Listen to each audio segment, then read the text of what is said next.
অশ্রুসিক্ত নয়নে শেষবারের মতো বুলেট বৈরাগীকে বিদায় জানালেন স্বজন ও সহকর্মীরা।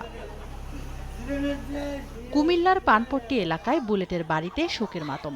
তার মৃত্যুতে দিশেহারা বাবা, মা ও তার স্ত্রী। মৃত্যুর প্রকৃত কারণ অনুসন্ধানের দাবি জানান তারা। কি অবস্থা, সে কি অবস্থা, মানে তা দেখা যায় না। রাস্তায় যেভাবে আমি ছবি দেখছি, আমি তখনই বুঝছি যে আমার স্বামী বেঁচে নাই। এর সঠিক তদন্ত হোক, কি আদৌ আমরা তো জানতে চাই। আমি আর যাই নেই যে ওই জায়গায় আমি দেখি যে বলবো যে আমার ছেলে, আমার সাহসে কুলোই নেই যে ওই দেহ ওই বডি আমি আর দেখতে পারবো না।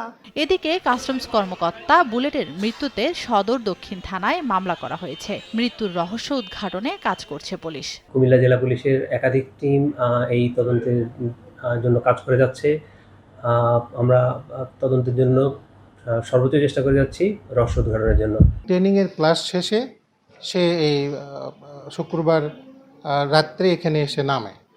যেহেতু ওখানকার প্রশাসনের আন্ডারে ছিল, বাট এখানে যখন ঘটনা জানাজানি হয়েছে আমরা সঙ্গে সঙ্গে এখানে এসেছি। এটা একটা প্রপার ইনভেস্টিগেশন, কারণ তদন্ত ছাড়া তো এটা বলা সম্ভব নয়। ইনশাআল্লাহ প্রপার ইনভেস্টিগেশনের সকল ব্যবস্থা করার আমরা ব্যবস্থা নিয়েছি। চট্টগ্রামে বুনিয়াদী প্রশিক্ষণ শেষে বাড়ি ফেরার পথে কুমিল্লার কোটাবাড়ি এলাকায় রক্তাক্ত অবস্থায় কাস্টমস কর্মকর্তা বুলেট বৈরাগীর মরদেহ পাওয়া যায়। শনিবার সকালে তার মরদেহ উদ্ধার করে পুলিশ।